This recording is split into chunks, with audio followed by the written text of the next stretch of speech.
RSS ও সাম্প্রদায়িকতার বিপদ এবং আমাদের কাজ শীর্ষক আলোচনার সময় প্রথমে একটা কথা খেয়াল রাখতে হবে যে আরএসএস ও সাম্প্রদায়িকতার বিপদ মানে ভারতবর্ষে হিন্দু সাম্প্রদায়িকতার যে বিপদ, সেই বিপদ নিয়েই মুখ্যত আমরা আলোচনা করব। কিন্তু তার মানে এই কথা ভাববার কোনো কারণ নেই যে অন্যান্য ধর্মভিত্তিক যে সাম্প্রদায়িকতা বা মৌলবাদ, তাদের সম্পর্কে আমাদের কোনো দুর্বলতা আছে। ভারতবর্ষের যেহেতু প্রায় ৮০% মানুষ হিন্দু ধর্ম ভাবাপন্ন, এই কারণে ভারতবর্ষের ক্ষেত্রে হিন্দু সাম্প্রদায়িকতার বিপদটা সবচেয়ে বেশি।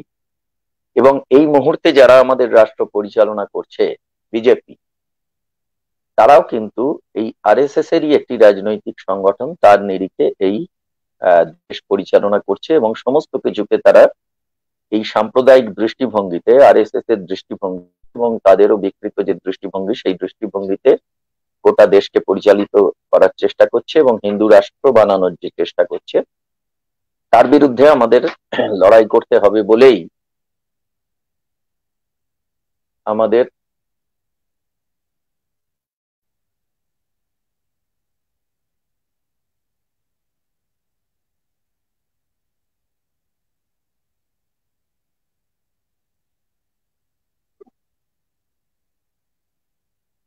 তো সেখানে আহ যে প্রশ্ন আমরা আলোচনা করছিলাম, একটা ফোন এসে গেছিল। আহ তো সেটা হলো যে আমরা হিন্দু সাম্প্রদায়িকতার প্রশ্ন এখানে আলোচনা করব, যেহেতু প্রায় ৮০% মানুষ এখানে আহ এদেশে হিন্দু ধর্ম। কিন্তু সামগ্রিকভাবে যে কোনো ধরনের ধর্মকে নিয়ে যারা সাম্প্রদায়িকতা রাজনীতি করে, মৌলবাদের রাজনীতি করে, এই সমস্ত ধরনের সাম্প্রদায়িকতা এবং মৌলবাদের বিরুদ্ধেই আমরা সোচ্চারে আমাদের বক্তব্য উচ্চারণ করতে চাই। কোনো ধরনের সাম্প্রদায়িকতা বা মৌলবাদ সম্পর্কে আমাদের সামান্যতম দুর্বলতা নেই, এই কথাটা প্রথমেই বলে রাখা ভালো। কিন্তু আমাদের যেটা খেয়াল রাখতে হবে, ভারতবর্ষের ক্ষেত্রে যেমন সবচেয়ে বড় বিপদ হিন্দু সাম্প্রদায়িকতা, তেমনি অন্যান্য অনেক দেশ আছে যেখানে ইসলামিক ফান্ডামেন্টালিজম বা মুসলিম মৌলবাদ তারা বড় বিপদ। এইখানকার কমিউনিস্ট পার্টিগুলো আবার সেই মৌলবাদের বিরুদ্ধে লড়াই করছে। এই কদিন আগে বাংলাদেশে যে ঘটনা ঘটলো, আপনারা দেখলেন যে একটা দেবমূর্তির পায়ের তলায় কোরআনকে রেখে আসা হয়েছে, সেই নিয়ে অনেক কিছু তোলপাড় হলো।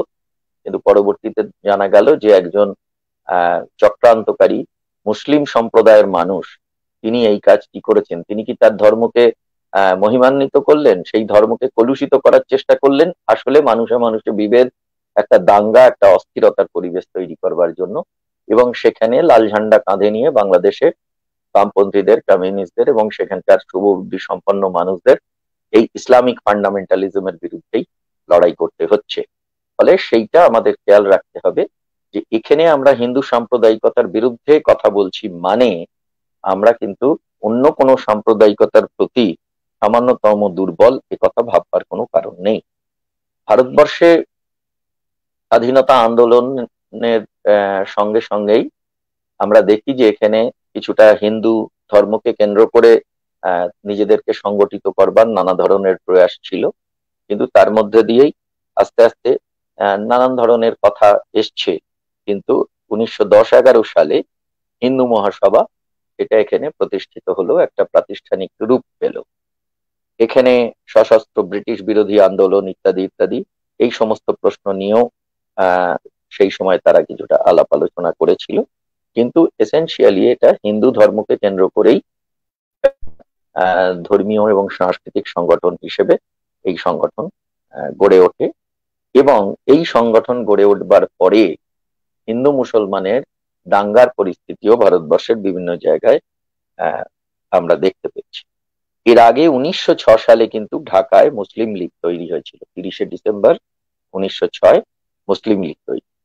আর 1925 সালে বিজয়া দশমীর দিন নাগপুরে হেগড়েওয়ারের নেতৃত্বে রাষ্ট্রীয় স্বয়ংসেবক সংঘ বা আরএসএস তৈরি হয়, যেটা নিয়ে আমরা আজকে আলোচনা করব, যেটাকে ভিত্তি করে সাম্প্রদায়িকতার প্রশ্নগুলো আমরা এখানে আলোচনা করব।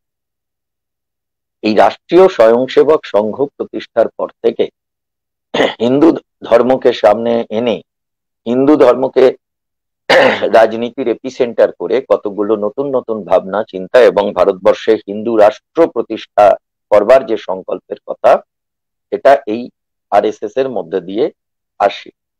ফলে আমাদের ভারতবর্ষের ক্ষেত্রে এই হিন্দুত্ববাদী রাজনীতির যে আহ যদি প্রধান কোনো সংগঠনের কথা বলা যায়, তাহলে সেই সংগঠন হলো আরএসএস। এই আরএসএস কে যদি আমরা ভালো করে চিনতে বুঝতে না পারি, তাহলে কিন্তু এই যে আজকে যে বিজেপি যে কাজগুলো করছে এর পেছনে যে ইডিওলজিক্যাল সাপোর্টটা, তাদের দিক থেকে যে মতাদর্শগত সাপোর্টটা, হিন্দুত্ববাদী যে মতাদর্শের সাপোর্টটা, সেই সাপোর্টটা কিন্তু কন্টিনিউয়াসলি দিয়ে যাচ্ছে সেই সংগঠনটার নাম হচ্ছে আরএসএস। এই আরএসএস এর প্রতিষ্ঠাতা হেগড়েওয়ার, কেশব বলিরাম হেগড়েওয়ার। এর সঙ্গে এদের আরেকজন গুরুত্বপূর্ণ নেতা ছিলেন, তার নাম বিএস মুঞ্জে। তারপরে আমরা আরেকজনকে পেয়েছিলাম যিনি এম.এস. গোলওয়ালকার, মাধব সদাশিব গোলওয়ালকার। এই মাধব সদাশিব গোলওয়ালকারকে এরা গুরুজি বলতেন। তো মাধব সদাশিব গোলওয়ালকারকে পেয়েছি। আরেকজনকে আমরা পেয়েছিলাম, তিনি আরএসএস এর সদস্য ছিলেন না, কিন্তু আরএসএস এর মেন্টর ছিলেন। সেই মানুষটার নাম হচ্ছে বিনায়ক দামোদর সাভারকার। তিনি হিন্দু মহাসভার সদস্য ছিলেন। তো এরা নানান ধরনের ভাবনা চিন্তার মধ্যে দিয়ে এই আরএসএস সংগঠনটাকে একটা হিন্দুত্ববাদী রাজনীতির মধ্যে দিয়েই গড়ে তোলবার কথা তারা ভেবেছিলেন। এই আরএসএস সংগঠন যখন 1948 সালে গান্ধীজিকে যখন হত্যা করেছিল নাথুরাম গডসে, তারপরে এই সংগঠন ব্যান হয়ে গেছিল। ইনফ্যাক্ট আরএসএস দুবার ব্যান হয়েছিল, একবার এই 48 সালে গান্ধী হত্যার পরে, আর একবার 1992 সালে বাবরি ভাঙার পরেও কিছুদিনের জন্য সেটা ব্যান হয়ে গেছিল। তো সেই আরএসএস গান্ধী হত্যার পরে যখন ব্যান হয়ে যায়, তারপরে আস্তে আস্তে নানান পার্সুয়েশনের মধ্যে দিয়ে যখন তার ব্যান ওঠে এবং সেটাকে যখন তার নিষেধাজ্ঞা ওঠে এবং তাকে মুচলেকা দিতে হয় যে আমরা কোনো ধরনের রাজনৈতিক ক্রিয়াকলাপের মধ্যে থাকবো না, আমরা সাংস্কৃতিক সংগঠন হিসেবে কাজ করব ইত্যাদি মুচলেকা দেওয়ার পরে যখন পলিটিক্যাল অ্যাক্টিভিটি করবার জন্য ডক্টর শ্যামাপ্রসাদ মুখার্জির নেতৃত্বে তখন ওই জনসংঘ বলে একটা 1951 সালে রাজনৈতিক সংগঠন গড়ে ওঠে এবং পরবর্তী ক্ষেত্রে 1980 সালে এই জনসংঘের মধ্যে থেকে যারা জনতা পার্টিতে যুক্ত হয়েছিলেন তারা আলাদা হয়ে গিয়ে ভারতীয় জনতা পার্টি বা বিজেপি বলে এই যে পার্টিটা, সেই পার্টিটা তৈরি করে 1980 সালে। আর এর আগে পরে আমরা দেখেছি 1964 সালে যখন ভারতের কমিউনিস্ট পার্টি মার্ক্সবাদীর আত্মপ্রকাশ হচ্ছে, সেই বছরই বিশ্ব হিন্দু পরিষদও আত্মপ্রকাশ করছে। আর 1984 সালে যে বছরে ইন্দিরা গান্ধী খুন হলেন, সে বছরে এই সংঘ পরিবারেরই আরেকটা সঙ্গে তাদের সঙ্গে ওতপ্রোতভাবে যুক্ত রয়েছে বজরং দল, সেই দল তৈরি হল। তো এই হচ্ছে এদের জার্নিটা। এখন আরএসএস সম্পর্কে আলোচনা করতে গেলে ছোট করে আমরা যে প্রশ্নটা প্রথমে একটু থেমে যেতে চাই, সেটা হচ্ছে আরএসএস নানান ধরনের সংগঠনের মধ্য দিয়ে সমাজের বিভিন্ন স্তরে তারা পেনিট্রেট করে, সমাজের বিভিন্ন অংশে তারা তাদের প্রভাব বিস্তার করার চেষ্টা করে এবং তাদের এই যে বিভ্রান্তিকর চিন্তা, ভুল যে চিন্তার মধ্যে দিয়ে তারা হিন্দুত্ববাদকে প্রতিষ্ঠা করবার কথা বলে, হিন্দু রাষ্ট্র প্রতিষ্ঠার কথা বলে, রামরাজ্য প্রতিষ্ঠার কথা বলে, এগুলো কোনোটাই ভারতবর্ষের যে গড়ে ওঠা ভারত ভাবনা বলতে যা বোঝায় তার সঙ্গে সাযুজ্যপূর্ণ নয়। সে কথায় আমরা পরে দু এক কথায় আসবো। তো বিভিন্ন সংগঠনের মধ্যে দিয়ে তারা মানুষের মনে প্রভাব বিস্তার করার চেষ্টা করে।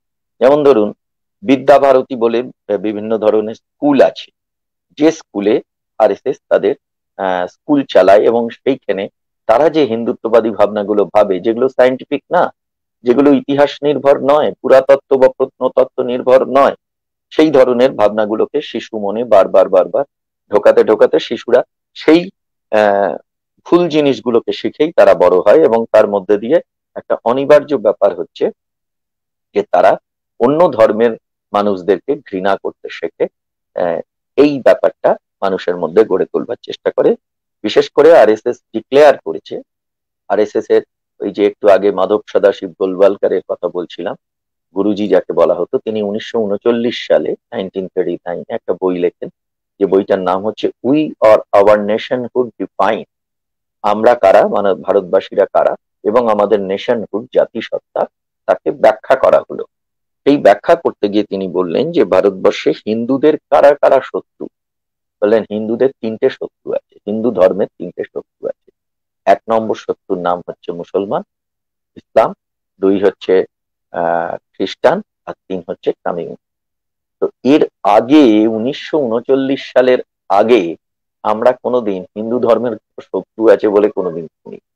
হিন্দু ধর্মের জার্নিটা বেশ অনেক বছরের, প্রায় 4000 বলা হয়, তার মধ্যে একটু ব্রেকআপ আছে। তো সেটা আমরা পরে দুই এক কথায় আসবো। তো সেখানে আহ হঠাৎ করে 1939 সালে তিনি হিন্দু ধর্মের শত্রু দেখতে পেলেন।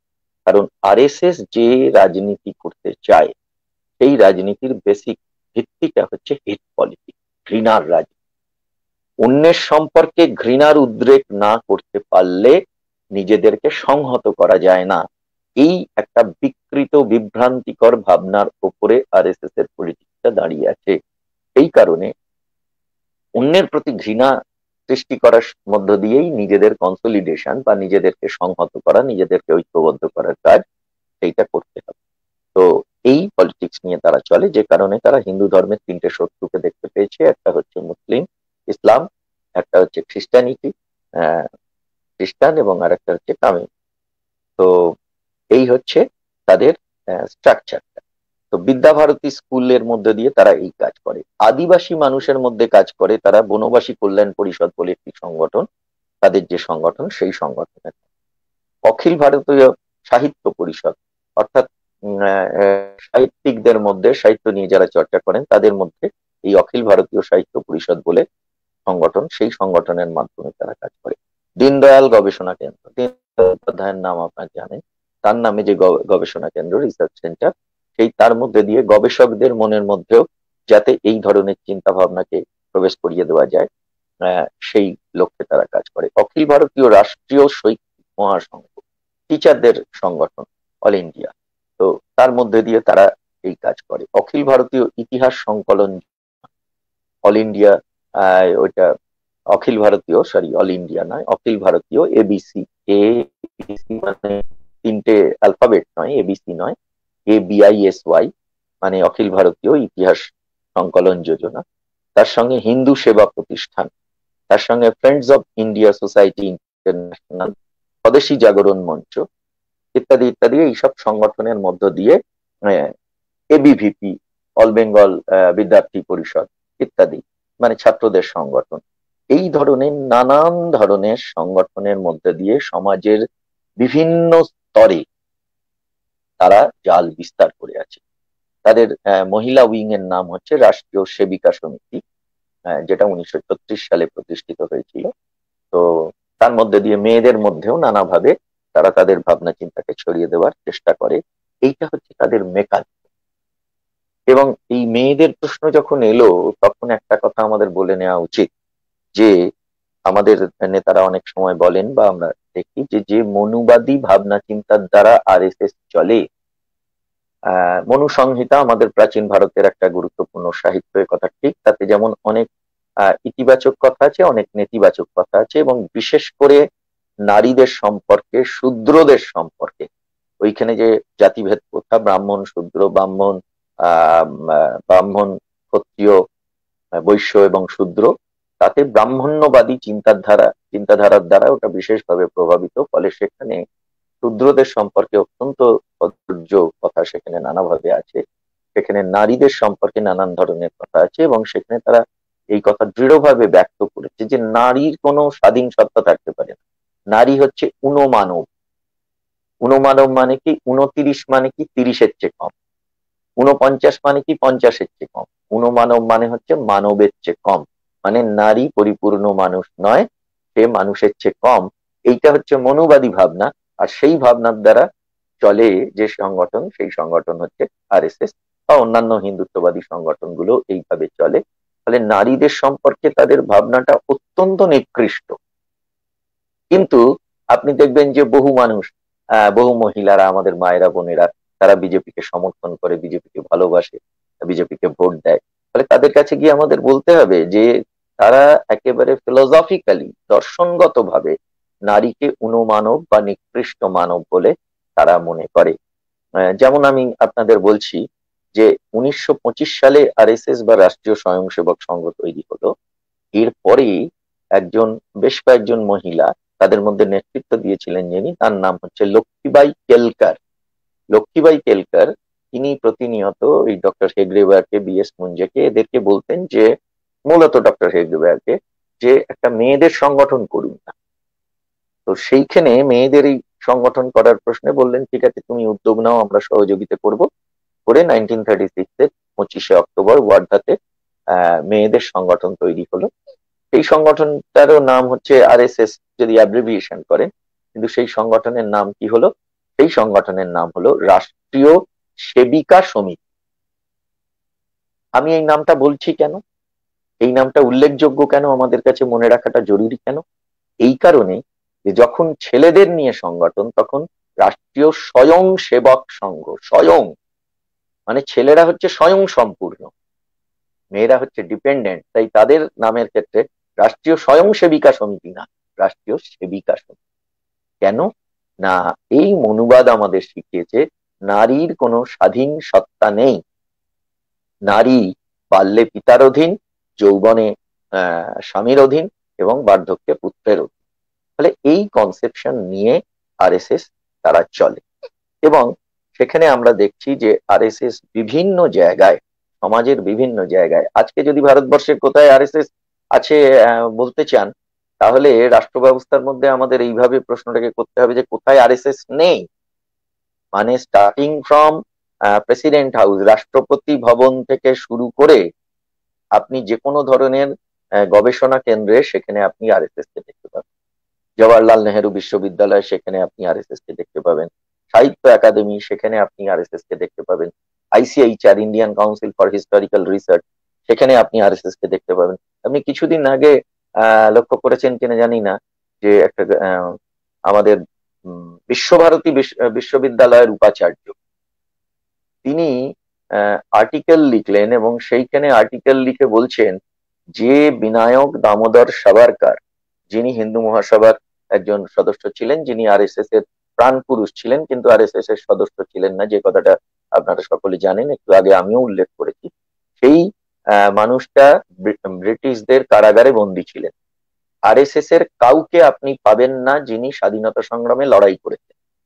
একমাত্র আরএসএস এর মেন্টার বিনায়ক দামোদর সাভারকার, তিনি যখন বিলেতে পড়তে গেছিলেন, সেখানে অন্যান্য ছাত্রছাত্রীদের সঙ্গে সঙ্গেই তিনি একসঙ্গে ব্রিটিশ বিরোধী লড়াইয়ে সামিল হয়ে গেছে।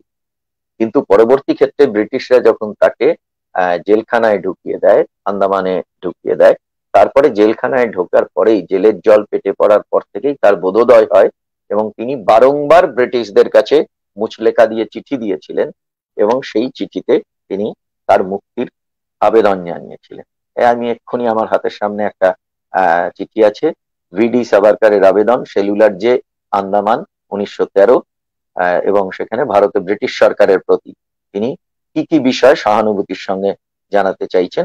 এখানে নিজেকে তিনি কি করে ডিগ্রেডের তিনি বন্দী ছিলেন, সেখান থেকে কি করে তাকে একটু আপগ্রেড করা যায়, তিনি যাতে আর একটু ভালো খাওয়া দাওয়া করতে পারেন, সেই রকম পয়েন্ট একের পর এক আমার এইখানে লেখা রয়েছে। লেখা রয়েছে, এটা সাভারকারের চিঠি। আমি বুঝতে পারছি না আপনারা এটা দেখতে পাচ্ছেন কিনা, এই সাভারকারের চিঠি, সাভারকারের আবেদন। তো সেইখানে পয়েন্ট করে করে উনি কি কি চাইছেন এবং সেখানে করছেন যে উনি ভুল বুঝে এই কাজ করেছিলেন, উনি ব্রিটিশের বিরুদ্ধে আর কোনো কাজ করবেন না, উনি বরং ব্রিটিশের নেতৃত্বে মুসলিমদের বিরুদ্ধে লড়াই করবেন। এবং সেই সঙ্গে সঙ্গে এই কথাও তিনি বলেন যে ভারতবর্ষের যুব সমাজ যাতে এই ব্রিটিশের বিরুদ্ধে স্বাধীনতা সংগ্রামের লড়াইয়ে যাতে অংশগ্রহণ না করে, তার জন্যও তিনি সচেষ্ট হবেন। এই মুচলেখা দিয়েছিলেন বারবার যে বিনায়ক দামোদর সাভারকার। তো সেই সাভারকারের প্রশ্নে আমরা যে কথাটা বলছিলাম, যে তিনি একমাত্র লোক যিনি স্বাধীনতা সংগ্রামে অংশগ্রহণ করেছিলেন, কিন্তু যে মুহূর্তে কারাগারে ঢুকলেন তারপর থেকে তার বোধোদয় হলো। এরপরে আপনি আরএসএস এর ত্রিসীমানায় কোনো লোককে দেখতে পাবেন না যে মানুষটি স্বাধীনতা সংগ্রামে, ভারতবর্ষে পরাধীন ভারত তো 1925 সালে আরএসএস জন্মগ্রহণ করে মানে প্রতিষ্ঠিত হয়েছে, তাহলে 1947 সাল অব্দি 22 বছরে আপনি আরএসএস এর কোনো নেতাকে দেখতে পাবেন না যিনি জেল খেটেছেন। আরএসএস এর কোনো নেতাকে আপনি দেখতে পাবেন না যিনি ভারতবর্ষের স্বাধীনতা সংগ্রামের জন্য তার কোনো অবদান রেখেছেন। ধরুন এই নরেন্দ্র মোদীর সঙ্গে তুলনা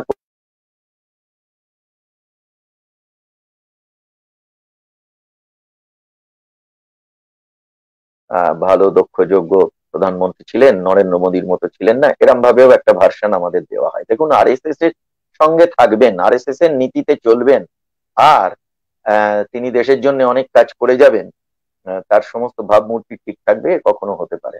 আমরা দেখেছিলাম এই অটল বিহারী বাজপেয়ী 1942 সালে পরাধীন ভারত, তখন অটল বিহারী বাজপেয়ীর বয়স হচ্ছে 18। সেই সময় তিনি আহ আহ, আমাদের ভারতবর্ষের স্বাধীনতা সংগ্রামের বিরুদ্ধে তিনি বিশ্বাসঘাতকতা করেছিলেন এবং ব্রিটিশকে সহযোগিতা করেছিলেন।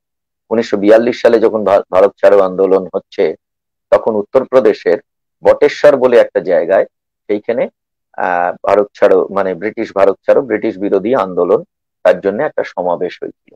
তো সেইখানে যে সমাবেশ হয়েছিল, সেই সমাবেশের উপরে খানিকক্ষণ মিটিং চলার পরে অতর্কিতে ব্রিটিশ পুলিশ হানা দেয়, এবং হানা দেওয়ার পরে সব ছত্রভঙ্গ হয়ে যায়, অনেককে গ্রেপ্তার করে। তো যাদের গ্রেপ্তার করে তার মধ্যে একটা মানুষের নাম ছিল অটল বিহারী বাজপেয়ী। অটল বিহারী বাজপেয়ীকে যখন পুলিশ অফিসাররা ইন্টারোগেট করে, তখন অটল বিহারী বাজপেয়ী বলে যে আমি আদৌ ওই আন্দোলনের শরিক না, আমি পাশ দিয়ে যাচ্ছিলাম অন্য কাজে, আমি মজা দেখার জন্য গেলাম যে কি হচ্ছে দেখি, আর সেই সময় আপনারা এসে ওদের ছত্রভঙ্গ করলেন এবং আমাকে অ্যারেস্ট করলেন। আমি আপনাদের বলছি যে কোনোভাবেই আমি ওদের সঙ্গে অ্যাসোসিয়েটেড নয়, আপনারা আমাকে ছেড়ে দিন। তখন ব্রিটিশ পুলিশ ওদের বললেন যে তোমার যে ওই আন্দোলনের সঙ্গে কোনো অ্যাটাচমেন্ট নেই, এটা যদি ভালো করে তুমি বোঝাতে চাও, তাহলে কাদের নেতৃত্বে এই লড়াইটা হয়েছে, কারা ব্রিটিশের বিরুদ্ধে এই লড়াই করেছে, তাদের নাম তুমি বলে দাও। তাদের নাম যদি তুমি বলে দাও, তাহলে তোমাকে ছেড়ে দেবো, সেটা লিখিত ভাবে দিয়ে দাও। তখন অটল বিহারী বাজপেয়ী লিখে দিলেন যে ওখানে লীলাধর বাজপেয়ী এবং শিব কুমার বলে দুজন স্বাধীনতা সংগ্রামী, তাদের নেতৃত্বে সেখানে মানে ব্রিটিশ ভারত ছাড়ো এই আওয়াজ তুলে সেদিন আন্দোলন হয়েছিল। ফলে এইটা মুচলেখা লিখে দেওয়ার পরে লীলাধর বাজপেয়ী এবং শিবকুমারকে তারা অ্যারেস্ট করলো, এবং অটল বিহারী বাজপেয়ীর ওই মুচলেখাটা জমা নিয়ে তারা তাকে ছেড়ে দিল। এই হচ্ছে আরএসএস এর ট্র্যাক রেকর্ড। ফলে সে মানুষটা নরেন্দ্র মোদী হোক আর অটল বিহারী বাজপেয়ী হোক, আরএসএস মানে দেশের স্বাধীনতা সংগ্রামের সঙ্গে বেইমানি করা, আরএসএস মানে হিংসার রাজনীতি করা, আরএসএস মানে বিভেদের রাজনীতি করা, আরএসএস মানে ভারতবর্ষের যে ঐতিহ্য সেই ঐতিহ্যকে পদদলিত করা, এই কথাটা সাম্প্রদায়িকতার রাজনীতি করা, এই কথাটা আমাদের গভীরভাবে উপলব্ধি করতে হবে এবং মানুষের কাছে নিয়ে। আপনাদের প্রসঙ্গত বলছি যে 1942 সালে এই লীলাধর বাজপেয়ী এবং শিবকুমারের কিন্তু যাবজ্জীবন কারাদণ্ড হয়ে গেছিল। পরবর্তী ক্ষেত্রে 47-এ আমরা স্বাধীন হওয়ার পরে তারা জেল থেকে মুক্তি লাভ করেছিলেন। ফলে এই হচ্ছে আরএসএস এর ট্র্যাক রেকর্ড। 18 বছর বয়সের অটল বিহারী বাজপেয়ী মুচলেখা দিয়ে স্বাধীনতা সংগ্রামীদের গ্রেপ্তার করিয়ে দিচ্ছে, আর 18 বছর বয়স মানে আমরা বুঝি ক্ষুদিরামের 18 বছর বয়স, মানে আত্মত্যাগের 18 বছর বয়স। 18 বছর বয়স মানে বুঝি সুকান্তর 18 বছর বয়স, যে 18 বছর বয়স মাথা নামাতে জানে না, যে 18 বছর বয়স যে কোনো ধরনের ঝুঁকি নেবে, সেই 18 বছর বয়স। এটা হচ্ছে আমাদের ভাবনার 18 বছর বয়স, এটা হচ্ছে ভারতবর্ষের স্বাধীনতাকামী মানুষের ভাবনার 18 বছর বয়স, এটা হচ্ছে ভারতবর্ষের চিন্তাশীল মানুষের ধারণায় 18 বছর বয়স। আর আরএসএস এর ধারণায় 18 বছর বয়স মানে হচ্ছে মুচলেখা দিয়ে তুমি স্বাধীনতা সংগ্রামীদের গ্রেফতার করিয়ে দাও। এইখানেই হচ্ছে তফাৎটা, এই হচ্ছে আরএসএস এর দৃষ্টিভঙ্গি, এই হচ্ছে আরএসএস এর নীতি, যে নীতি নিয়ে বিভেদের রাজনীতিকে হাতিয়ার করে তারা আমাদের দেশ পরিচালনা করছে, যে কারণে এই বিরাট বড় বিপদটা সম্পর্কে আমাদের অনেক বেশি সতর্ক হওয়ার প্রয়োজন রয়েছে। আমরা সেই প্রশ্ন এখানে আলোচনা। এখন ধরুন সাম্প্রদায়িকতার রাজনীতির কথা যখন আসে, তখন আমাদের একটা কথা খেয়াল রাখতে হবে যে সাম্প্রদায়িকতার রাজনীতি মানে, সাম্প্রদায়িকতার রাজনীতি মানে এক ধর্মের মানুষ আর এক ধর্মকে ঘৃণা করবে, আহ পারস্পরিক সৌহার্দ্য থাকবে না। এইটা হচ্ছে একটা তার ম্যানিফেস্টেশন, মানে তার বহিঃপ্রকাশ, যে হিন্দু মুসলমানকে অপছন্দ করবে, মুসলমান হিন্দুকে অপছন্দ করবে, ইত্যাদি ইত্যাদি। এইটা একটা।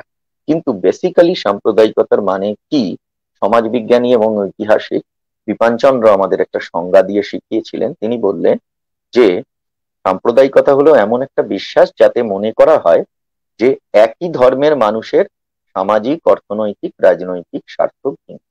মানে ধর্ম যদি এক হয়, তাহলে ধরুন কারখানার মালিকের ধর্মও হিন্দু, কারখানার শ্রমিকের ধর্মও হিন্দু, কিন্তু তাহলে কারখানার মালিক আর শ্রমিকের কি অর্থনৈতিক স্বার্থ এক?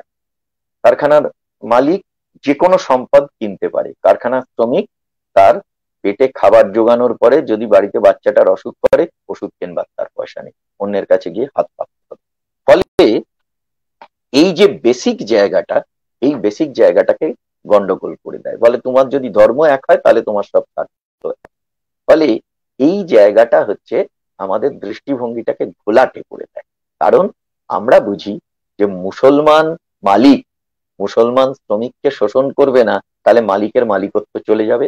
হিন্দু মালিক হিন্দু শ্রমিককে শোষণ করবে না, তাহলে তারও মালিকত্ব চলে যাবে। ফলে এই যে সম্পর্কটা, এই সম্পর্কটা সম্পর্কে যদি সঠিক দৃষ্টিভঙ্গি আমাদের আহ গ্রহণ করতে হয়, সেটাকে বলে শ্রেণী দৃষ্টিভঙ্গি। একটা উৎপাদন ব্যবস্থার কোন দিকে তুমি আছো? আমি পরিশ্রম করছি, উৎপাদন করছি, আর আরেকজন আমার পরিশ্রমের ফলে যে মুনাফা তৈরি হচ্ছে তার লভ্যাংশ, অর্থাৎ তার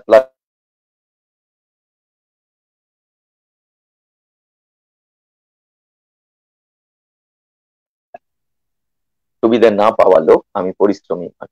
ফলে দুটো শ্রেণী, আলাদা শ্রেণী। এই শ্রেণী দৃষ্টিভঙ্গির নিরিখে যদি সমাজটা দেখা যায়, তাহলে সমাজের সমস্ত কিছু পরিষ্কার হয়ে যায়। কিন্তু সেইখানে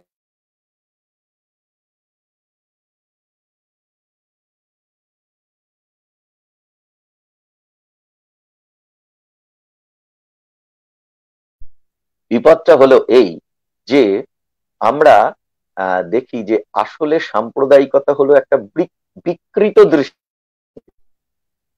ফলে হিন্দু শ্রমিক আর হিন্দু মালিকের স্বার্থ যে এক নয়, সেটা তারা বুঝতে দেয় না।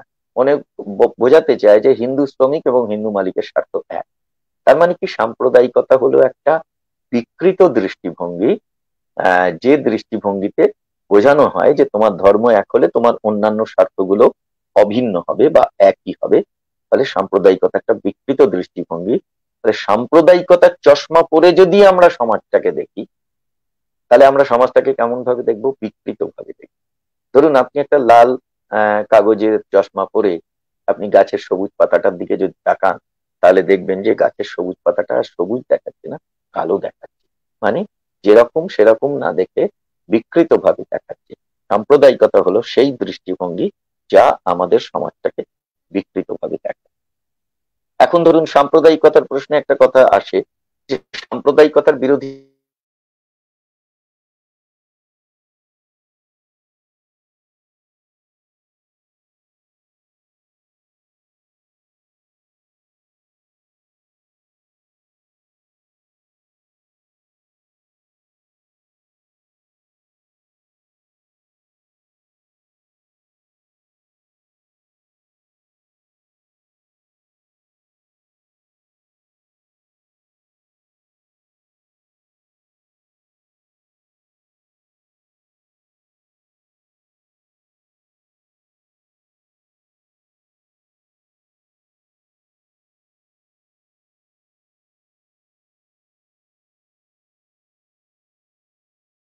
নেই?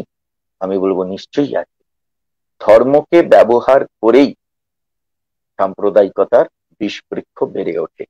ধর্মকে ওরা ব্যবহার করে ওদের স্বার্থকে চরিতার্থ করবার জন্য। সাম্প্রদায়িকতাটা কিন্তু অ্যাকচুয়ালি একটা রাজনৈতিক স্বার্থ সিদ্ধি করবার হাতিয়ার।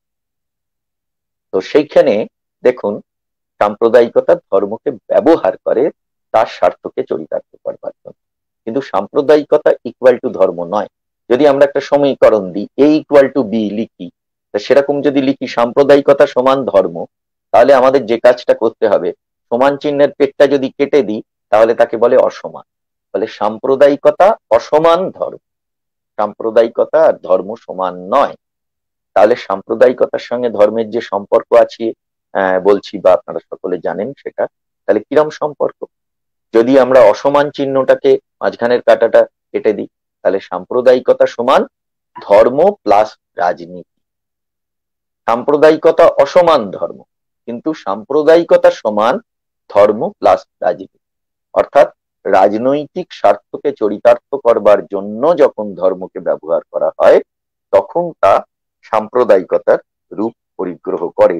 এইটাই হচ্ছে সাম্প্রদায়িকতা সম্পর্কে আমাদের প্রকৃত বোঝাপড়া।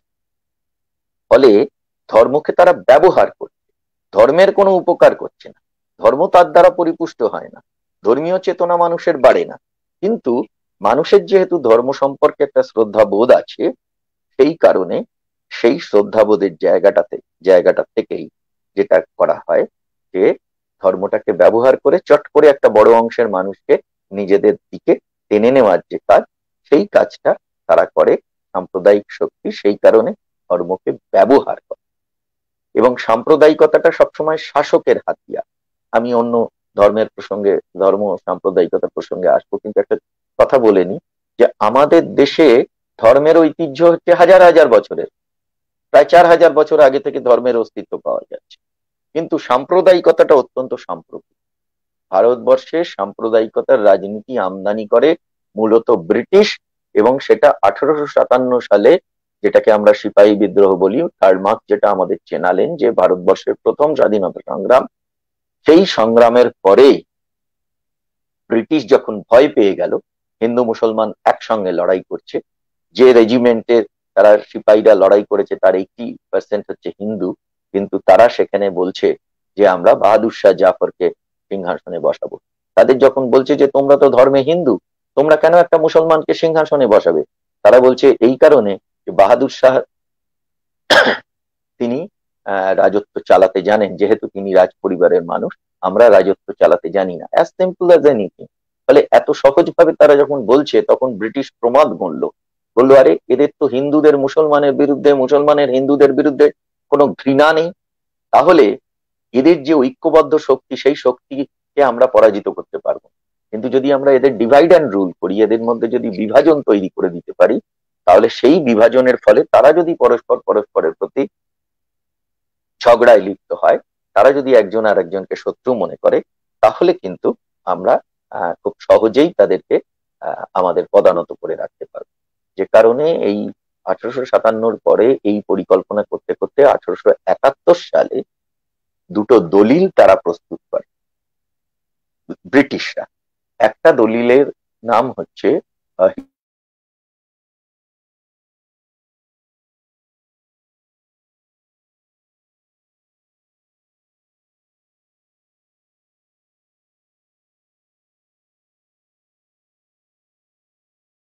একটা দলিল তৈরি করলেন, যেটা ব্রিটিশ রাজকর্মচারী প্যাট্রিক কার্নেগি বলে একজন, তিনি সেটা তৈরি করেছেন। আর একটা দলিল ওই একই সময় প্রকাশ করা হলো, সেটা আরেকজন ব্রিটিশ রাজকর্মচারী, তার নাম ডব্লিউ হান্টার। এই হান্টার সাহেব সেই দলিলটা তৈরি করেছিলেন। সেই দলিলটার নাম হচ্ছে দ্য ইন্ডিয়ান মুসলমান, ভারতীয় মুসলমানেরা। আর ওইটা হচ্ছে ফৈজাবাদ তহসিলের ঐতিহাসিক রূপরেখা। ফৈজাবাদ তহসিলের ঐতিহাসিক রূপরেখায় কি বলা হলো? সেইখানে বলা হলো আজকে যেখানে বাবরের মসজিদটা দেখা যাচ্ছে, সেখানে কোনো একদিন রামের মন্দির ছিল বলে অনুমান করার কিছু কারণ রয়েছে। অর্থাৎ হিন্দুদের কাছে এই মেসেজটা দিল যে তোমাদের আরাধ্য রামের মন্দির ভেঙে মুসলমানের মসজিদ বা বাবরের মসজিদ, বাবরের এই তৈরি করা মসজিদটা তৈরি, হিন্দুর ধর্মস্থান ভেঙে মুসলমানের মসজিদ ধর্মস্থান তৈরি করা হয়েছে। ফলে হিন্দুরা যেন মনে করে মুসলমানরা তাদের। আর একই সঙ্গে ওই প্রায় সমসাময়িক সময় ডব্লিউ হান্টারের দ্য ইন্ডিয়ান মুসলমানকে বলা হলো যে Muslims R oppressed in India, মুসলমানরা হচ্ছে ভারতবর্ষের নিপীড়িত, তারা দ্বিতীয় শ্রেণীর নাগরিকের মতো বসবাস করছে, তাদের উচিত they should united under the leadership of British, তাদের ব্রিটিশের নেতৃত্বে ঐক্যবদ্ধ হওয়া উচিত হিন্দুদের বিরুদ্ধে। অর্থাৎ হিন্দুরা তোমাদের দ্বিতীয় শ্রেণীর নাগরিক করে দিয়েছে, সুতরাং হিন্দুদের বিরুদ্ধে তোমাদের ঐক্যবদ্ধ হতে হবে। কার নেতৃত্বে? ব্রিটিশের নেতৃত্বে। ফলে হিন্দুকে বোঝালো মুসলমান তোমার শত্রু, মুসলমানকে বোঝালো হিন্দু তোমার শত্রু। এর মধ্যে দিয়ে তারা একটা বিভাজনের রাজনীতি শুরু করলো, যাতে তারা ভারতবর্ষকে সঠিকভাবে পদানত করে রাখতে পারে, শাসন করতে পারে। তার ফলে আমরা জানি যে আরো প্রায় 90 বছর ধরে ভারতকে তারা পরাধীন রাখতে পেরেছে। এখন ধরুন অনেক সময় এই কথাটা সাধারণ মানুষের কাছে আসে যে আচ্ছা আমি হিন্দু ধর্মকে ভালোবাসি, তাহলে বিজেপি নামক রাজনৈতিক দলটা বা আরএসএস তারা যখন হিন্দু ধর্মের কথা বলে, আমি এখানে আরএসএস এর চেয়ে বেশি করে বিজেপির কথা বলবো, কারণ বিজেপি ভোট চায়, ভোটে দাঁড়ায়, ফলে মানুষ তার সমর্থন বিজেপিকে জানায়, আরএসএস কে ডাইরেক্ট জানানোর সুযোগ নেই।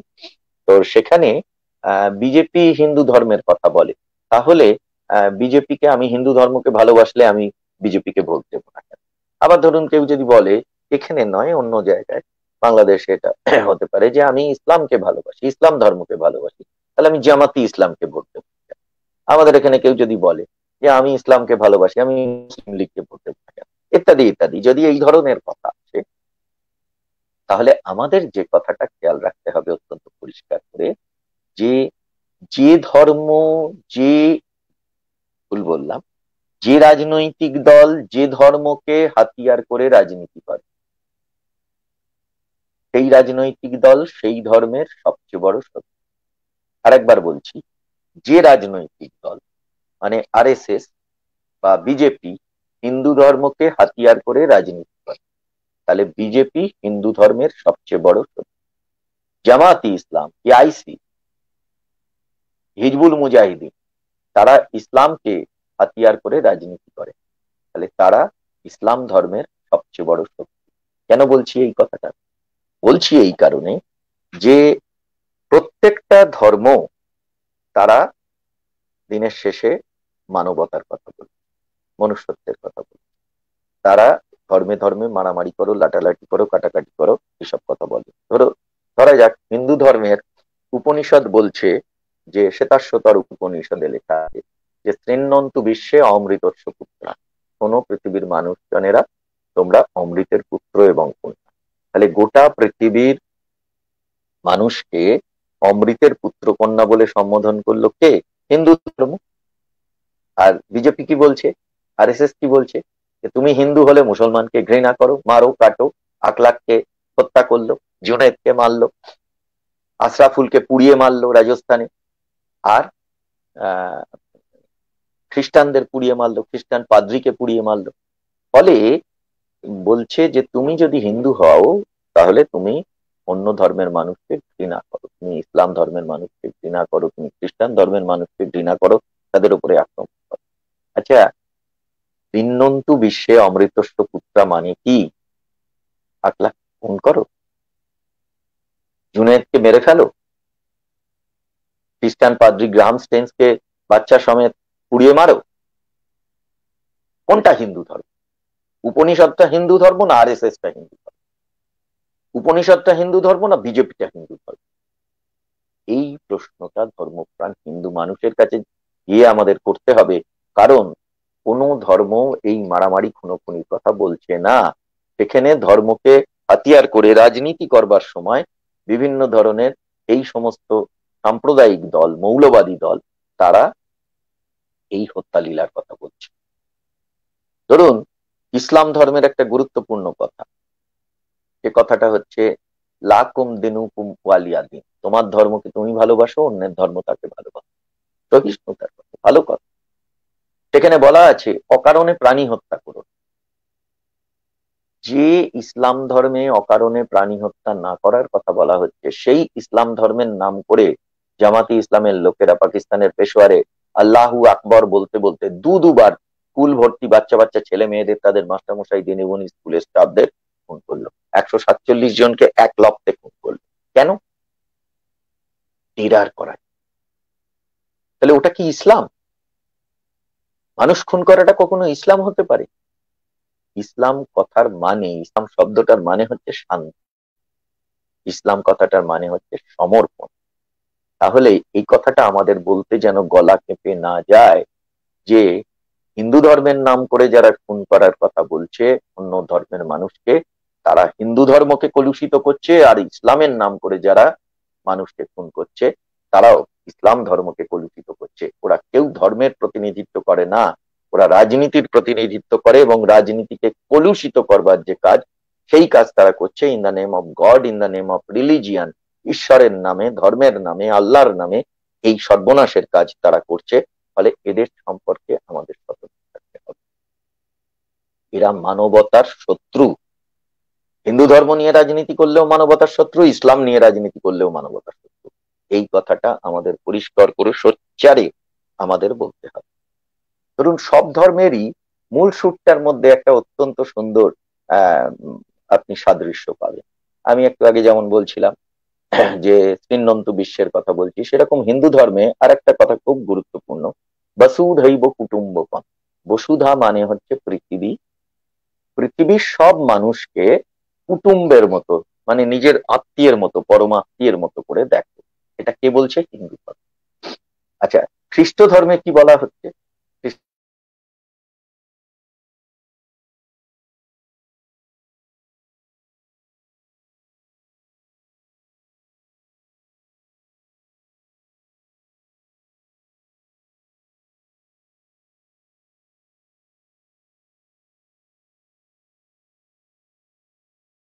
মানুষকে ভালোবাসার কথা বলা হচ্ছে, লাভ দাই নেবারেও অন্য মানুষকে ভালোবাসার কথা বলা হচ্ছে।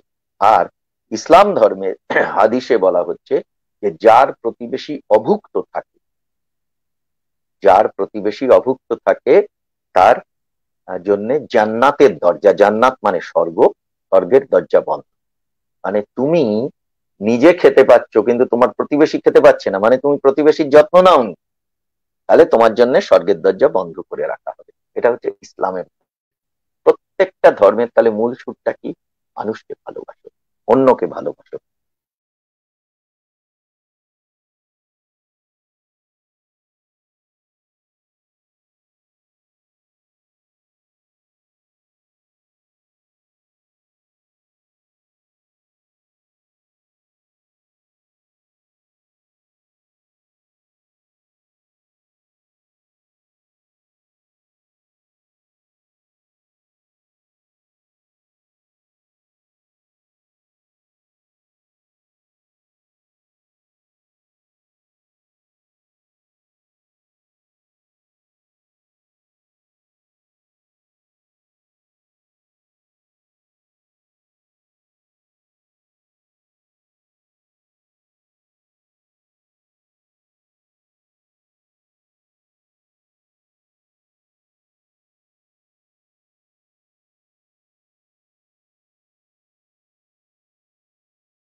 ফলে গান্ধী ধর্মপ্রাণ হিন্দু হওয়া সত্ত্বেও নাথুরাম গডসে, সে একটা হিন্দুত্ববাদী সংগঠন করে, সে করতেন, তিনি তাকে হত্যা করলেন।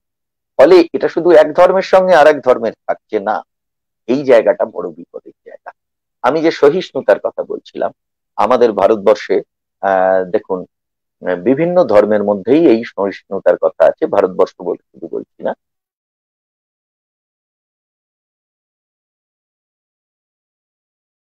সুরায় বলা হয়েছে যে লাকুম দিনুকুম ওয়ালিয়া দিন, আরবি কথা, যার মানে হচ্ছে তোমার ধর্ম তুমি ভালোবাসো, অন্যের ধর্ম তাকে। এইখানে রামকৃষ্ণ পরমহংস দেবের কি কথা? যত মত তত। রামকৃষ্ণ শিষ্যরা বললেন যে ঠাকুর, যত মত তত পথ কথার মানে? রামকৃষ্ণ বললেন যে যত মত তত পথ কথার মানে হচ্ছে সব ধর্মেই সত্য আছে। ফলে আহ তাই নিজের ধর্মকে ভালোবাসতে গিয়ে অন্য কোনো ধর্মকে অসম্মান করুন, সব ধর্মকেই ভালোবাসুন। তো তখন অনেকে বললো যে ঠাকুর একটু ভালো করে বুঝিয়ে দিন। বললো সব ধর্মই পরম সত্যকে খুঁজতে চায়, কিন্তু এক একজন এক এক ভাবে বলে বলে আমরা সেটা চিনতে পারি। বললেন যেমন, বললো এই যে দক্ষিণেশ্বরে ভবতারিণী, মা ভবতারিণী রয়েছে, মানে দক্ষিণেশ্বরের মন্দিরের কালী ঠাকুরকে মা ভবতারিণী বলা, মা ভবতারিণী রয়েছে, রোজ কত লোক কত ভাবে দেখা করতে আসে। আরিয়াদহ থেকে, মানে ওখানে কাছের একটা জায়গা, সেখান থেকে পায়ে হেঁটে আসে। একটু দূরে বেলঘড়িয়া, সেখান থেকে গরুর গাড়ি করে আসে। কলকাতা থেকে মোটর গাড়ি করে আসে। আর গঙ্গার ওপারের উত্তরপাড়া থেকে নৌকা করে আসছে। তাহলে বিভিন্ন রকম মানুষ বিভিন্ন ভাবে আসছে, কিন্তু এসে পৌঁছাচ্ছে কোথায়? এই মা ভবতারিণী। তেমনি কেউ শাঁখ বাজিয়ে, প্রদীপ জ্বালিয়ে সে পুজো করে অর্চনা করে। কেউ আজান দিয়ে সে তার প্রার্থনা করছে। কেউ দেখা যাচ্ছে যে যীশু খ্রিস্টের সামনে একটা মোমবাতি হাতে নিয়ে, মেরির সামনে মোমবাতি হাতে নিয়ে সেইখানে দাঁড়িয়ে, কিংবা পিয়ানোয় বা অর্গানে গান বাজিয়ে সেইখানে সে তার মতো করে প্রার্থনা করছে। কোথাও দেখা যাচ্ছে যে বুদ্ধিস্টরা, তারা ওই ড্রামের মতো সেইটা পিটিয়ে ওম মণিপদ্মে হুম বলে সেইভাবে প্রার্থনা করছে। প্রার্থনার রীতিনীতিটা এক এক রকম, কিন্তু প্রত্যেকেই আসলে সেই সত্যের কাছে পৌঁছাতে চাইছে, যেমন নানাভাবে এসেও সকলে মা ভবতারিণীর কাছে পৌঁছাতে চাইছে, এইভাবে রামকৃষ্ণ বোঝালেন। আর একটু ভেঙে তিনি বললেন যে দেখো, ভাষা বুঝছি না কেন বলছি, কেউ বলছে জল, কেউ বলছে পানি, কেউ বলছে ওয়াটার, কেউ বলছে অ্যাকোয়া। তুমি যদি ভাষা না বোঝো তাহলে তো বুঝতে পারবে না কে কি চাইছে, কিন্তু ভাষা বুঝলে দেখবে যে প্রত্যেকেই একই কথা বলছে।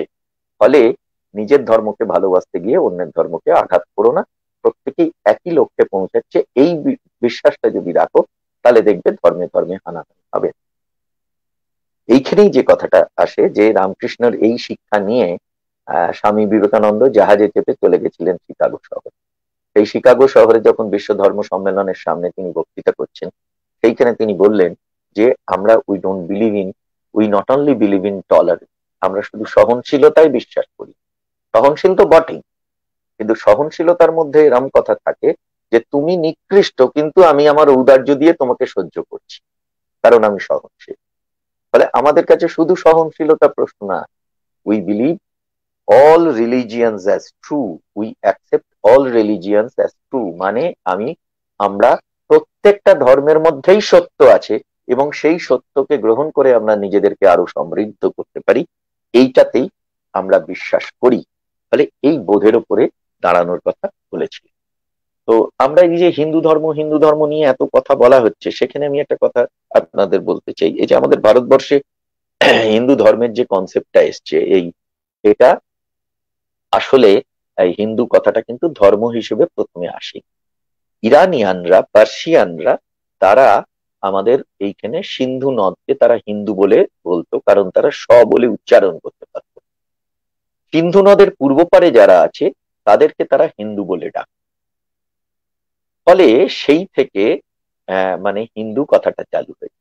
তাহলে হিন্দু কথাটা চালু হলো কেন? কোনো ধর্ম বোঝাতে না, হিন্দু কথাটা চালু হলো একটা রিজিয়ন, মানে একটা ভূগোল, একটা ভৌগোলিক এলাকাকে বোঝাতে হিন্দু কথাটা চালু। পরে যেটা দেখা গেল যে গ্রিকরা শব্দের প্রথমে এইচ উচ্চারণ করতে পারে, তারা এই হিন্দুটাকে বলা শুরু করলো ইন্দু, INDU। এই ইন্দু থেকেই কিন্তু ইন্ডিয়া বা ইন্দাস কথাটা এসছে, ইন্দু থেকে। ফলে আমাদের দেশের নাম যে ইন্ডিয়া হলো, তাতে কিন্তু আমাদের কোনো অবদান নেই, অবদানটা কিন্তু বিদেশিদের। এটা গ্রিকদেরই হোক, পার্সিয়ানদেরই হোক, এবং চাইনিজরাও আমাদের দেশটাকে ইন্তু বলতো, INTU, ইন্তু। ফলে চাইনিজদেরও একটা অবদান রয়েছে। আমাদের দেশ ইন্ডিয়া হওয়ার পেছনে কোনো আমাদের কোনো অবদান নেই। আমাদের বাইরের যারা প্রতিবেশী, তাদের অবদানের ফলেই আমাদের দেশটার নাম ইন্ডিয়া হয়েছে। কিন্তু যাই হোক, সেটার মধ্যে আমি এখন যাচ্ছি না। কিন্তু ফলে হিন্দু কথাটা কখনোই ধর্ম হিসেবে ব্যবহৃত হয়নি। এমনকি আমেরিকা, ইউরোপ দীর্ঘদিন ধরে আমাদের দেশটাকে হিন্দুদের দেশ বলে হিন্দুস্তান হিন্দুস্তান বলে এসছে। হিন্দুস্তান বলতে বলতে যে জিনিসটা দাঁড়িয়ে গেছে, যে আমাদের এখানকার মুসলিম মানুষটা যখন হজ করতে গেছে, তখন হজে কারা এসছে তাদের তালিকায়ও বলা হয়েছে যে হিন্দুরা এসছে। হিন্দুরা এসছে কেন? মানে হিন্দুস্তানের মানুষ, তাই তারা হিন্দু। ফলে তখন ওটা হিন্দু ধর্ম হিসেবে না, হিন্দুস্তানের মানুষ হিসেবে আহ তারা হিন্দু। এইভাবে বাঁকুড়ার মানুষ বাঁকুড়াবাসী, কলকাতার মানুষ কলকাতাবাসী। ফলে ওই অনেক সময় ক্যালকাটার থাকে বলে ক্যালকেশিয়ান বলা হতো। ফলে সেই রকম ভাবেই হিন্দুস্তানের মানুষ, তাই তারা হিন্দু, এইভাবে তাদের নাম নমিনক্লেচার করা হয়েছে। এমনকি সেটা হজ করতে গেছে, সেখানেও মক্কাতে গিয়ে তাদেরকে ট্রিট করা হচ্ছে তারা হিন্দু। তাদের যখন যাচ্ছে, তাদের আইডেন্টিটি হিসেবে, পরিচিতি হিসেবে তাদেরকে হিন্দু বলা হচ্ছে। ফলে এতটাই বৈচিত্র্যের মধ্যে দিয়ে আমাদের দেশটা গড়ে। 1424 সালে 1424 সালে বিজয়নগরের রাজা কৃষ্ণদেব রায় দ্বিতীয়, দ্বিতীয় কৃষ্ণদেব রায়, তিনি প্রথম একটা তাম্রলিপিতে সেই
আরএসএস এর জন্ম কবে? 1925 সালে। মানে এই 95-96 বছর বয়স হয়েছে আরএসএস এর, 100 বছরও হয়। আর হিন্দু ধর্মের জন্ম কবে? হিন্দু ধর্মের যে লিগেসি ঐতিহ্য যেটাকে ধরে বলা হয়, সেটা প্রায় 4000 বছর। 4000 বছর আগে কি হিন্দু ধর্ম ছিল? না। 4000 বছর আগে যে ধর্ম ছিল সেই ধর্মের নাম ছিল বৈদিক ধর্ম। পরবর্তী ক্ষেত্রে ব্রাহ্মণরা যেহেতু বৈদিক ধর্মের যে পুজো আচ্চা যাগ যজ্ঞ এইগুলোকে বেশি করে করতো, সেই কারণে সেই ধর্মটা কনভার্টেড হয়ে গিয়ে তার নামকরণ হয় ব্রাহ্মণ্য ধর্ম। এবং তারও পরবর্তীকালে এই ধর্মের নাম হয় হিন্দু ধর্ম। যেহেতু মোটামুটি ওই একই স্রোতধারায় ব্যাপারটা চলে আসছে, তাই এই হিন্দু ধর্ম বলতে 4000 বছরের ঐতিহ্যের কথা বলা হয়। যদিও বৈদিক ধর্ম থেকে ব্রাহ্মণ্য ধর্ম এবং ব্রাহ্মণ্য ধর্ম থেকে আজকের হিন্দু ধর্মে অনেক মূলগত তফাৎ আছে। আপনি বৈদিক যুগে দুর্গা কালী এইসব দেবদেবী পাবেন না, আপনি সেখানে সূর্য পাবেন, বরুণ পাবেন, ইন্দ্র পাবেন। আর আজকে আপনি কি ইন্দ্রের পুজো করেন? আজকে কি আপনি বরুণের পুজো করেন? আজকে আপনি দুর্গা ঠাকুরের পুজো করেন, শিবের পুজো করেন, কালীর পুজো করেন, ইত্যাদি ইত্যাদি। এই সমস্ত। তাহলে তখন এই কনসেপ্টটাই ছিল। তাহলে গোটা জিনিসটার মধ্যে অনেক পরিবর্তন হয়েছে, কিন্তু তবু ব্যাপারটা সেইভাবে এসছে। তো আমি যে কথাটা এখানে বলতে চাইছি, যে ধরুন এই যে 100 বছরের জার্নি, মানে লেস দ্যান 100 বছর, 96 বছরের জার্নি আরএসএস এর, আর 41 বছরের জার্নি হচ্ছে সেইখানে তারা নাকি হিন্দু ধর্মের ঠেকা নিয়ে নিয়েছে। আমরা তো ধর্মপ্রাণ হিন্দু মানুষের কাছে গিয়ে বলতে চাই যে কেন তাদের হাতে হিন্দু ধর্মের বকলমা দেবেন? হিন্দু ধর্মের আদিতে আমরা যখন পেয়েছি রামায়ণ মহাভারত, কোথায় সেখানে বিজেপি, কোথায় আরএসএস? রামায়ণ মহাভারত শুধু ভারতবর্ষের শ্রেষ্ঠ কাব্যগ্রন্থ নয়, গোটা পৃথিবীতে মহাকাব্য হিসেবে গোটা পৃথিবীতে সমাদৃত মহাকাব্যের নাম হচ্ছে রামায়ণ এবং কোথায় বিজেপি, কোথায় আরএসএস? রামায়ণ মহাভারতের সমসাময়িক যুগে যে বৈদিক যুগ, তার একটু আগে পরে সেই বৈদিক যুগ, বেদের যুগ তো একটা দুটো বছরের ব্যাপার না, কয়েকশো বছর ধরে সেই জার্নিটা চলেছে। সেই বৈদিক যুগে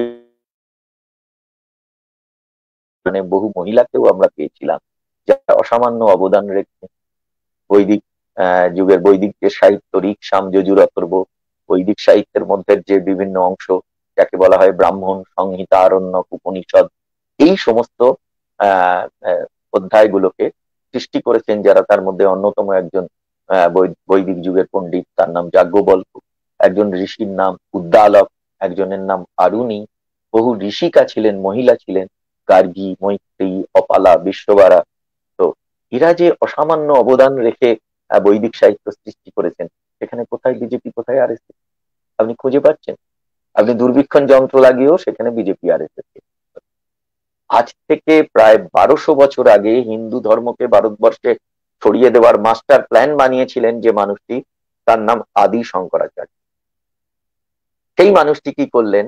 বললেন যে ভারতবর্ষ এত বড় দেশ, এখানে চার প্রান্তে, ভারতবর্ষের চার প্রান্তে 4টে মন্দির বানাও। তার পরিকল্পনা অনুযায়ী পূর্ব ভারতে পুরীর মন্দির, পশ্চিম ভারতে দ্বারকার মন্দির, উত্তর ভারতে যোশীমঠের মন্দির, আর দক্ষিণ ভারতে শৃঙ্গেরির মন্দির তৈরি হয়েছে। যদিও তার জীবদ্দশায় হয়নি, কারণ তিনি খুব অল্প 30-31 বছর বয়সে শঙ্করাচার্য মারা গেছিলেন, কিন্তু তার পরিকল্পনা অনুযায়ী হয়েছে।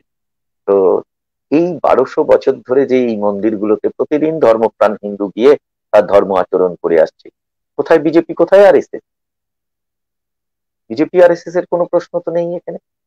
আজ থেকে 500 বছরের বেশি আগে চৈতন্য, যিনি যখন ব্রাহ্মণ্যবাদের প্রভাবে ব্রাহ্মণরা ছাড়া নিচু জাতের মানুষ তারা মন্দিরে প্রবেশ অধিকার পাবে না, বিশেষ করে শূদ্ররা, সেই সময় তিনি যবন হরিদাসকে নিয়ে মন্দিরে ঢুকলেন এবং শত শত মানুষ আস্তে আস্তে হাজারে হাজারে মানুষে পরিণত হলো। তিনি মিছিল করতে করতে, তিনি হরিনাম সংকীর্তন করতে করতে তিনি মন্দিরে গেলেন এবং একটা ব্যাপক অংশের মানুষকে নতুন করে হিন্দু ধর্মে দীক্ষিত করলেন। এবং সেই অভিযানের মধ্যে দিয়ে, সেই আলোড়নের মধ্যে দিয়ে চৈতন্য, তার নতুন নাম হলো মহাপ্রভু চৈতন্য।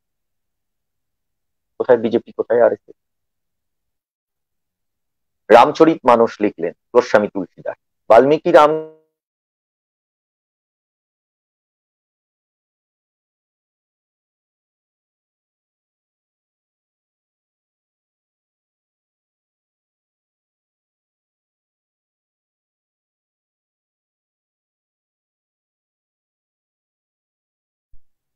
রামকৃষ্ণ, বিবেকানন্দ, সারদা মা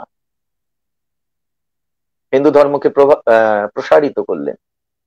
ঘরে ঘরে রামকৃষ্ণ বিবেকানন্দ সারদা মার ছবি আছে। কোথায় বিজেপি, কোথায় আরএসএস? কোনো বিজেপি আরএসএস এর আপনি টিকিট দেখা পাবেন না। ফলে যে কথাটা আমাদের মাথায় রাখতে হবে, যে একেবারে সাম্প্রদায়িকতার রাজনীতি বিজেপি আরএসএস করছে, যেমন ভাবে জামাত করে, যেমন ভাবে অন্যান্য ধর্মকে ব্যবহার করে। এই যে মায়ানমারে আপনারা কি দেখলেন? বুদ্ধিস্টদের দেশ মায়ানমার, মানে আগে যেটা বার্মা ছিল, সেইখানে রোহিঙ্গা মুসলমানদের নির্মম অত্যাচার করা হয়। এ কি করা যায়? কোথাও ইহুদিদের উপরে অত্যাচার করা, কোথাও খ্রিস্টানদের উপরে অত্যাচার করা। ফলে এই অত্যাচার কখনো মেনে নেওয়া।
ফলে মানুষ যদি ধর্ম আচরণ করার জন্য মন্দির বানায়, মানুষ যদি ধর্ম আচরণ করার জন্য মন্দির বানায়, মসজিদ বানায়, গির্জা বানায়, মানুষ যদি উপাসনা করার জন্য মন্দির মসজিদ গির্জা বানায়, তাহলে সেটাকে বলে ধর্ম।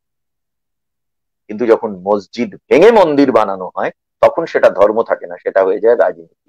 কমরেড জ্যোতি বোস আমাদের শিখিয়ে। ফলে এইটাই হচ্ছে আসল কথা, সেই কাজটা তারা করতে চায়।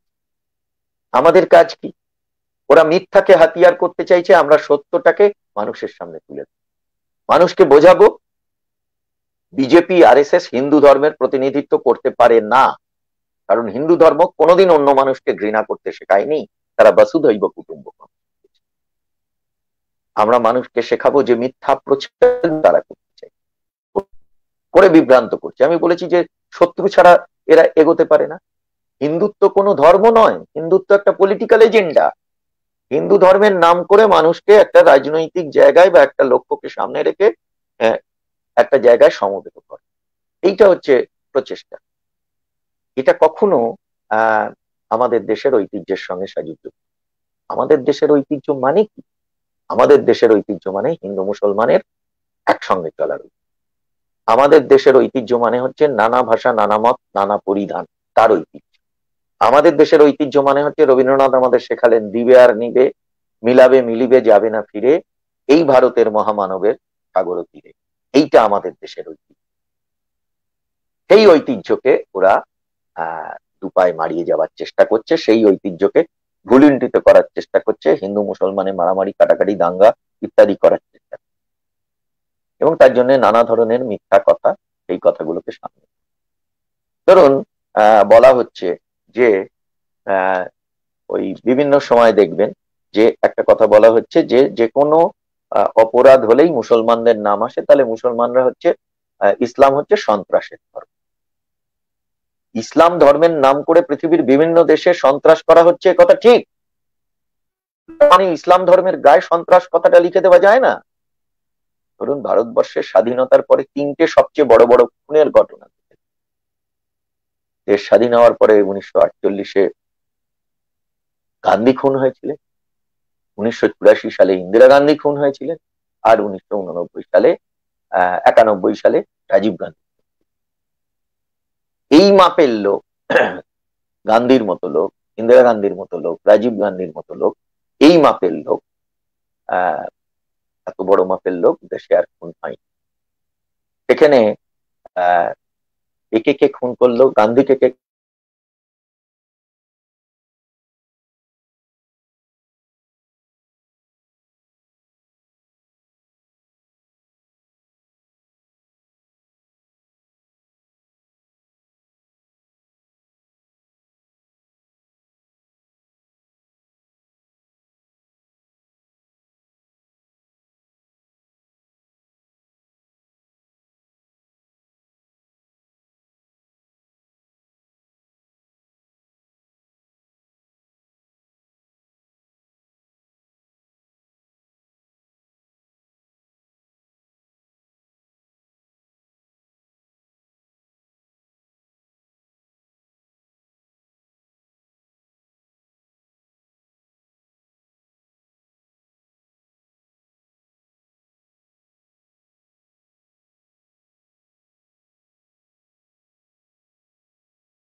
বিদেশে যে পাড়ি, আমাদের দেশের টাকা মেরে বিদেশে পাড়ি দিয়েছে, যারা পাড়ি দিয়েছে তাদের মধ্যে বেশিরভাগ মোর দ্যান 90% তারা হচ্ছে গুজরাটি। তার মানে গুজরাটি মানেই দেশের টাকা মারে, এ কি বলা যায়? একটা জাতের গায়ে, একটা ধর্মের গায়ে, একটা রাজ্যের মানুষের গায়ে এরকম একটা স্ট্যাম্প মেরে দেওয়া যায় না। এটা করা মোটেই সঠিক কাজ না। ধরুন, বহু সময় বলা হয় যে মুসলমানরা 4টে বিয়ে করে, সেই কারণে জনসংখ্যা বেড়ে যাচ্ছে অমুক তমুক হিন্দুর তুলনায়। তো উম, আমি আপনাদের বলছি যে ইসলাম ধর্ম যারা একটু খোঁজ খবর রেখেছেন, আচ্ছা আপনারা এইটা ভাবার কোনো কারণ নেই যে ইসলাম ধর্মকে আমাদের ডিফেন্স করতে হচ্ছে না। আপনি আপনার বাড়ির ছেলেটাকে মেয়েটাকে, পরিবারের ছেলেটাকে মেয়েটাকে ভালোবাসুন, আনডাউটেডলি, সেখানে কোনো অসুবিধা নেই। আপনাকে প্রতিবেশীর ছেলেকে আপনার নিজের ছেলের চেয়ে বেশি ভালোবাসতে বলছি না। ফলে আপনি যদি মুসলমান হন তাহলে আপনি ইসলাম ধর্মকে বেশি ভালোবাসতেই পারেন। আপনি যদি হিন্দু হন আপনি হিন্দু ধর্মকে বেশি ভালোবাসতেই পারেন। আপনি খ্রিস্টান হলে বা বুদ্ধিস্ট হলে আপনি আপনার নিজের ধর্মকে বেশি ভালোবাসবেন, সেটাই স্বাভাবিক। কিন্তু তার মানে আপনার বাড়ির ছেলেটা বা মেয়েটা প্রতিবেশীর বাড়ির ছেলেটা বা মেয়েটাকে মারছে অকারণে, তা আপনি গিয়ে আপনার ছেলেটাকে বা মেয়েটাকে টেনে আনবেন না, তাকে বলবেন না? ফলে তার মানে আপনার ভালোবাসাটা প্রতিবেশীর ছেলে বা মেয়ের উপরে বাড়াতে বলছি না।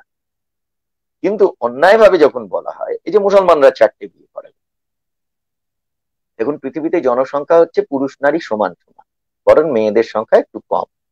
তো সেখানে যদি দেখা যায় যে একটা জায়গায় 100টা বিবাহযোগ্য মুসলমান ছেলে আছে, 100টা বিবাহযোগ্য মুসলমান মেয়ে আছে, এবারে ছেলেরা যদি 4টে করে বিয়ে করতে শুরু করে, তাহলে 25টা ছেলের বিয়ে হওয়ার পরে দেখা যাবে 100টা মুসলমান মেয়ে এক্সস্টেড হয়ে গেল। তার মানে 75টা মুসলমান ছেলেকে আইবুড়ো থাকতে হবে। এটা কি বাস্তব? না রোজ আপনি দেখছেন আপনার পাড়ায় চেনা জানা জায়গায় সবাই 4টে করে বিয়ে করছে? তা নয়। যারা কোরআন হাদিস দেখেছেন যে ওখানে যখন অনেক যুদ্ধ হয়েছিল, সেই যুদ্ধে বেশিরভাগ ছেলেরা মারা যায়, যুদ্ধে যায় ছেলেরা, মারা গেছে ছেলেরা। তার ফলে জনসংখ্যায় ছেলের সংখ্যা অনেক কমে গেছিল। তখন ধর্মকে হাতিয়ার করে বলা হলো যে 4টে পর্যন্ত মেয়েকে একটা পুরুষ বিয়ে করতে পারবে, কারণ তা না হলে তখন একটা সামাজিক অস্থিরতা তৈরি হয়ে যেত, যে সামাজিক অস্থিরতার মধ্য দিয়ে বহু মেয়ের বিয়ে হতো। এরকম হওয়ার পরিস্থিতি তৈরি হয়েছিল, কারণ ছেলের সংখ্যা ব্যাপকভাবে কমে গেছিল বিভিন্ন যুদ্ধ বিগ্রহে অংশগ্রহণ। ফলে বিভিন্ন সময় ধর্মকে হাতিয়ার করে এই ধরনের সামাজিক সমস্যা মেটানোর জন্য তো এগিয়ে আসতে হয়েছে ধর্মকে, এ ব্যাপারে তো কোনো সন্দেহ নেই।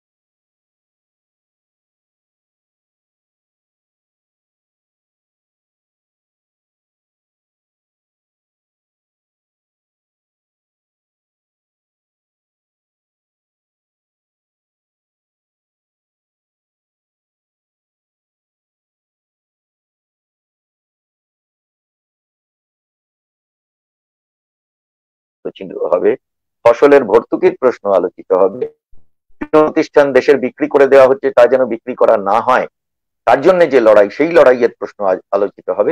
এটা হচ্ছে রাজনীতির প্রশ্ন। আর ধর্মের প্রশ্ন সেটা আলাদা। ধর্মের প্রশ্ন মন্দির মসজিদ গির্জা গুরুদ্বারা আহ স্তূপ, সেখানে গিয়ে ধর্মের বিষয় নিয়ে আলোচনা করা যাক না। ধর্মকে রাজনীতির সঙ্গে মেলানোটা একটা পশ্চাৎপদ ভাবনা। যখন ইউরোপের বুকে ফরাসি বিপ্লব হচ্ছে, প্যারি কমিউন হচ্ছে, তখন ইউরোপীয় রেনেসা, তখন বারবার সেকুলারিজমের কথা আসছে, ধর্মনিরপেক্ষতার কথা আসছে। এবং সেই সময় যে কথাটা উঠে এসছে বারংবার, যে church should not interfere in politics, ধর্ম যেন রাষ্ট্র ব্যবস্থা পরিচালনায় হস্তক্ষেপ না করে। আর সেইখানে আজকে দাঁড়িয়ে আমরা এই সমস্ত কাজ কারবার করা। গরুর মাংস খাওয়া যাবে কি খাওয়া যাবে না, সেটা যেন $1,000,000 কোয়েশ্চেন আমাদের কাছে চলে এসছে। আমি এই প্রসঙ্গটা ছোট্ট করে আপনাদের দুটো কথা বলতে চাই। আকলাককে খুন করা হলো কেন? তার ফ্রিজে নাকি গরুর মাংস ছিল।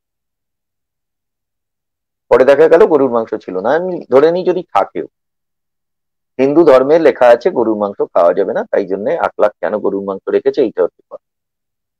আমি আপনাদের বলছি, প্রথমত হিন্দু ধর্মে যেমন গরুর মাংস খাওয়া যাবে না লেখা আছে, তেমনি গরুর মাংস খাওয়া যাবে, খেতে হবে এরম কথাও লেখা আছে। আমি অন্য, আপনারা জানেন যে অশ্বমেধ যজ্ঞের কথা আপনারা পুরাণের গল্পে পেয়েছেন, তেমনি গোমেধ যজ্ঞের কথাও। গোমেধ মানে গরুর মাংস দিয়ে যজ্ঞ।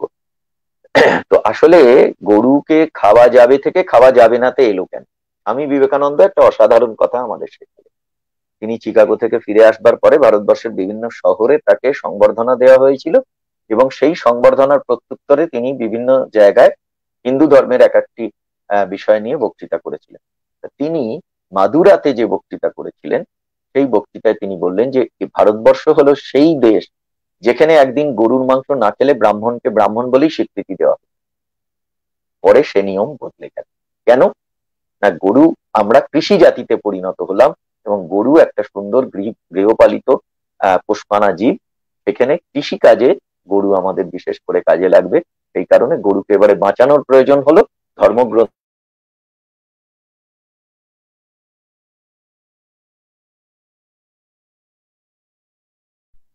যাজ্ঞবল্ক্য বলছেন শতপথ ব্রাহ্মণে, এই যে বেদের কথা বললাম, বেদের 4টি অংশ, ব্রাহ্মণ সংহিতা, আরণ্যক, উপনিষদ, তা সেই শতপথ ব্রাহ্মণে যাজ্ঞবল্ক্য বলছেন গোবৎস আমি খাবো, কারণ তা নরম ও সুস্বাদু।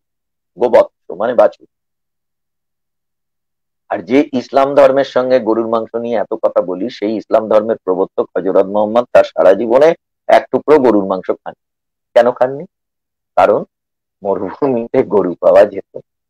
উটের মাংস খেয়েছেন, দুম্বার মাংস খেয়েছেন, ছাগলের মাংস খেয়েছেন, কিন্তু তার প্রিয় মাংস ছিল খরগোশের মাংস। কেন?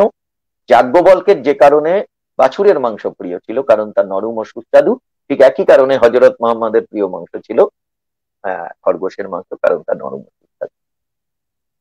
সেটা নিয়ে আমরা পলিটিক্স করতে শুরু করে দিলাম। আচ্ছা, 8 লাখের খাওয়ার প্রশ্ন যখন এলো, আমি তখন বলি যে আচ্ছা, যদি গরুর মাংস খাওয়া যাবে না এই কথাটাই লেখা থাকে শাস্ত্রে, হিন্দু শাস্ত্রে, তাহলে মুসলমানকে হিন্দু শাস্ত্র মেনে চলতে হবে, এটা কোথায়? যারা আমার এখানে কথা শুনছেন তাদের মধ্যে যারা হিন্দু ধর্মের মানুষ আছেন, তারা কি খ্রিস্টানদের নিয়ম মেনে ধর্ম পালন করে? তারা কি ইসলামের নিয়ম মেনে ধর্ম পালন করে? তারা কি জেন্দাবেস্তা পড়ে ধর্ম পালন করে? খ্রিস্টানরা কি আহ, কি বলে, কোরআন পড়ে ধর্ম পালন করে? তাহলে হিন্দু ধর্মে যেটা নিষেধ, সেটা ইসলামে ধর্মপ্রাণ মানুষের বা ধর্মীয় মানুষের, ইসলাম ধর্মের মানুষের মানতে হবে, এটা কোথায়? মানে সমস্ত জিনিসটাকে গুলিয়ে দেওয়ার একটা বড় রাজনৈতিক চক্রান্ত তারা করে। এবং এই আরএসএস তারা একদম মনে প্রাণে বিশ্বাস করতো যে স্বাধীনতা সংগ্রামে অংশ নেওয়া কোনো প্রয়োজন নেই, কারণ ব্রিটিশের বিরুদ্ধে আমরা লড়বো না, বরং আমরা আমাদের শক্তিকে একত্রিত করব আহ মুসলমানদের বিরুদ্ধে লড়বার জন্য। ওই যে আমি বলেছিলাম হান্টারের কথাটা, আপনাদের জানা কথা, তাও মনে করিয়ে দিচ্ছি যে হান্টার বলেছিল যে ইউ শুড ইউনাইটেড, মানে মুসলমানদের ঐক্যবদ্ধ হতে হবে under the leadership of British, ব্রিটিশের নেতৃত্বে এগেনস্ট দ্য হিন্দুদের, মুসলমানদের ঐক্যবদ্ধ হবে। আর ও বলল, ঠিক কার্নেগি বলল যে মুসলমানরা হিন্দুদের মন্দির ভেঙেছে, মানে পরস্পর পরস্পরের শত্রু। সেইখানে দাঁড়িয়ে আরএসএস মনে করতো যে মুসলমানের বিরুদ্ধে লড়াই, হিন্দুদের শক্তিটাকে সংহত করতে হবে, কারণ আমাদের কাজ নয় ব্রিটিশকে তারা। এইটা ছিল তাদের কথা। যেদিন স্বাধীনতার তেরঙ্গা উঠবে 15ই আগস্ট 1947, 14ই আগস্ট, অর্গানাইজার হচ্ছে ওদের মুখপত্রের নাম, সেই অর্গানাইজারে লেখা হলো যে এই পতাকা আমরা মানি না, এই পতাকা অশুভ, কারণ তাতে 3টে রং আছে, 3 মানে অশুভ, 3 সংখ্যাটা অশুভ।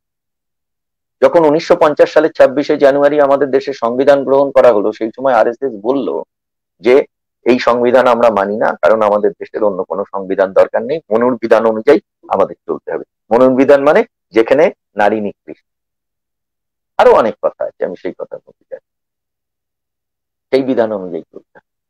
নারী নিকৃষ্ট মানে কি? আমার মা নিকৃষ্ট? Am I to believe it? আমি বিশ্বাস করি, আপনারা যারা শুনছেন কেউ বিশ্বাস করেন আপনার মা নিকৃষ্ট, আমার বোন নিকৃষ্ট, আমার স্ত্রী নিকৃষ্ট?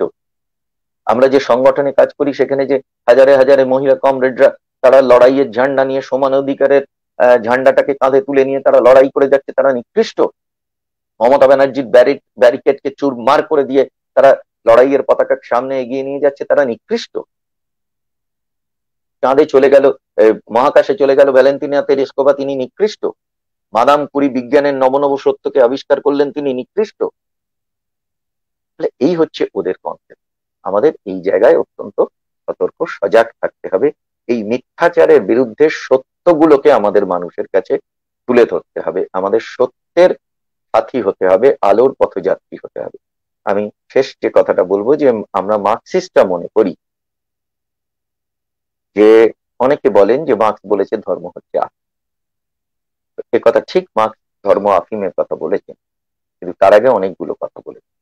মার্কস বলেছেন ধর্ম হচ্ছে নিপীড়িত মানুষের দীর্ঘশ্বাস, হার্ট অফ হার্টলেস, হৃদয়হীন মানুষের হৃদয়, breath of breathless, sigh of the oppressed creature, নিপীড়িত মানুষের দীর্ঘশ্বাস, it is opium for the society. এটা সমাজের বুকে আফিমের কাজ করে। কেন বলে? যে শ্রমিকটা সারাদিন পরিশ্রম করবার পরে সামান্য কিছু পয়সা পাচ্ছে, সেই পয়সা পেয়ে সে খবর পেল বাড়িতে বাচ্চাটা, ছেলেটা কি মেয়েটা অসুস্থ, সে ছেলে মেয়ের জন্য ওষুধ নিয়ে যাবার মতো তার পয়সা নেই, সে গিয়ে হয় মন্দিরে নয় মসজিদে, আর দেখবেন প্রত্যেকটা কারখানার সামনে মন্দির বা মসজিদ থাকবেই, মন্দির বা মসজিদে গিয়ে মাথা টুকে সে বলছে, হে ঈশ্বর বা হে আল্লাহ, আমার ছেলেটাকে ভালো করে দাও, আমার মেয়েটাকে ভালো। মানে সে ওই ঈশ্বর বা আল্লাহর কাছে গিয়ে সে মনে করছে আমার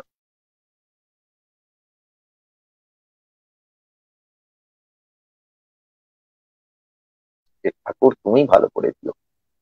কিন্তু আসলে তো ওষুধ না খেলে ভালো হবে না।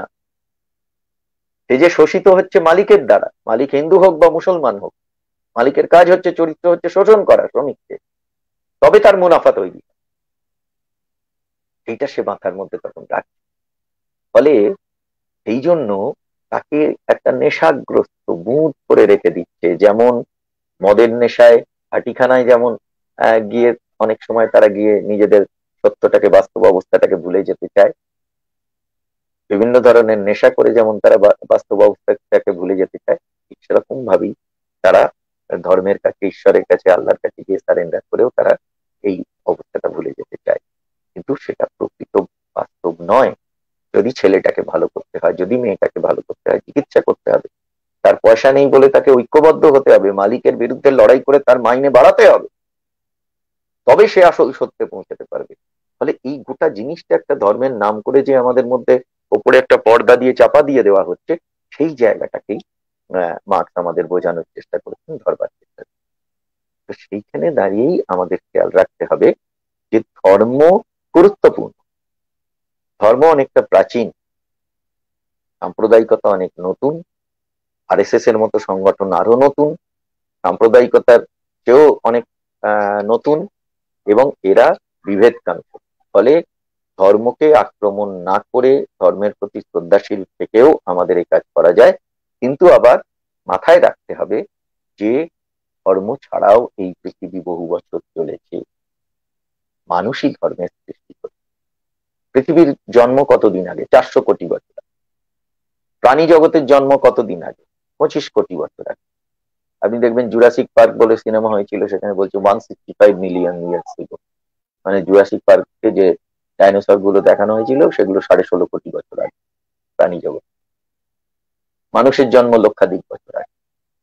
মানুষ আস্তে আস্তে নানান ধরনের বিবর্তনের মধ্যে দিয়ে আজকে মানুষ হোমোসাপিয়ান হয়েছে। তার আগে নিয়ান্ডারথাল ছিল, ইত্যাদি ইত্যাদি।